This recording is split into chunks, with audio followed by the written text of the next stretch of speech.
messaging app WhatsApp has updated its privacy policy, saying that it will be sharing user information with other Facebook companies.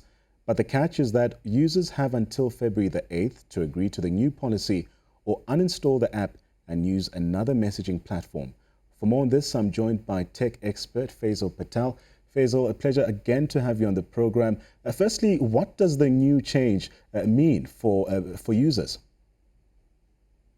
Well, basically, Nhlantla, good evening to you and to the viewers of Newzroom Afrika. This is obviously a very concerning story. You would have seen it trend on Twitter and some of the other platforms as well. So if you're using WhatsApp currently, or if you haven't used WhatsApp before and you download the app, you'll notice that a privacy or policy agreement comes onto the screen. Now, we sometimes in hindsight just accept everything without actually reading. And this is where the problem lies, because now WhatsApp is now going to use that information and a lot of information from WhatsApp users and share it with what they call Facebook companies. Now remember, Facebook owns WhatsApp and it also owns Instagram, among other companies. So if you already got WhatsApp, you probably accepted the terms and conditions already.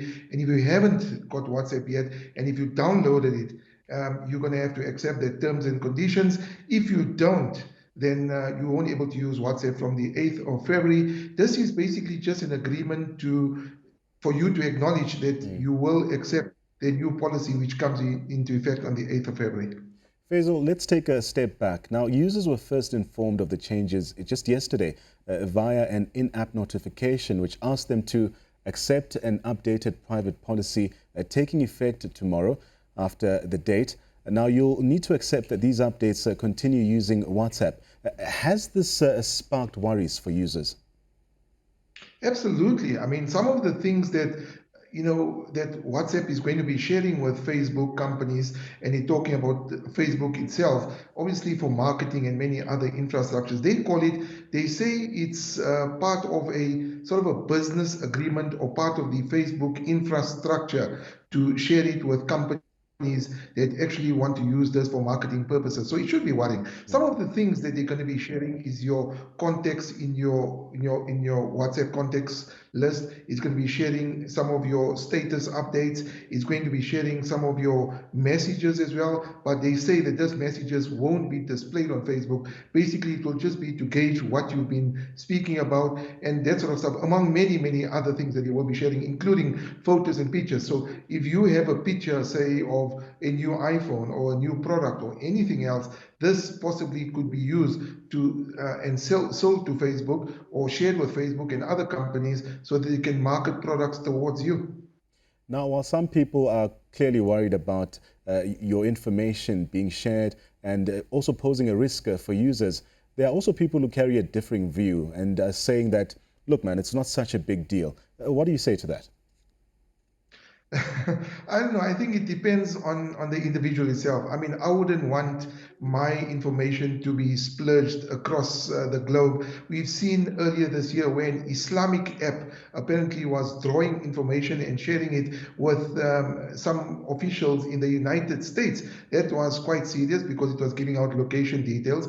So if users feel comfortable with their pictures or some of their messages being shared on Facebook, then go ahead and click on the agreement and accept the agreement, and you can use WhatsApp freely. If you don't feel comfortable, then I suggest, and a lot of people and experts have suggested, that you delete WhatsApp. But this also comes with a catch. Yeah. Remember, if I send you a message, that even if I delete my account, you still have a copy of that message, and that message is still available on your account, which can be accessed by Facebook and the holding companies as well. So it's not totally off of the grid, even if you delete your account.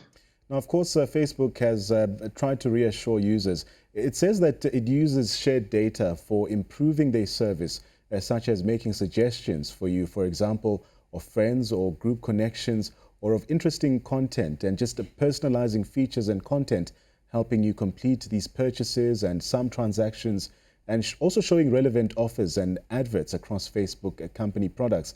But is there more to this in your take?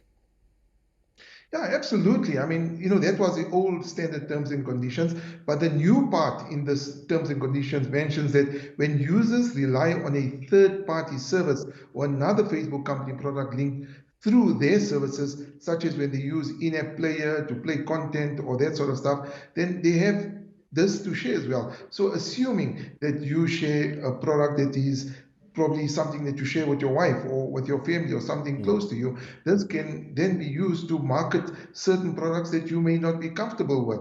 So the privacy policy had earlier mentioned that WhatsApp would receive information from Facebook. This is a given, right? But the new messages obviously is more stringent and gives more of your information to Facebook and Instagram, which obviously is one company as well, but there's other companies which they don't mention, which they will share the information with us.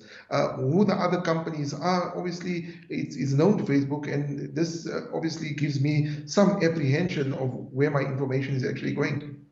Now, Faisal, this move is a 180-degree reversal from Facebook's stance when it bought WhatsApp for 19 billion US dollars and also assured messaging app users that their data would remain private and separate from larger companies.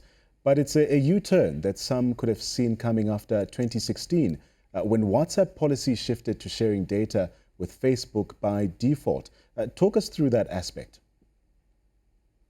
Yeah, well, we know that WhatsApp has grown exponentially over the past few years. It's such a profitable company. The two founders of WhatsApp sold their share to Facebook, and Facebook saw a business opportunity, and they now want to expound on that business opportunity and take it further. We know that WhatsApp already has got a trade market or a market area. A lot of businesses use this, and to cater for these businesses that are on WhatsApp, they need to have some sort of advantages, and that's what Facebook is doing. They're giving them the leeway to use a database which is billions of Mhm. users across the world. WhatsApp has about 8 billion users across the globe. So imagine if even a percentage of that is shared with Facebook.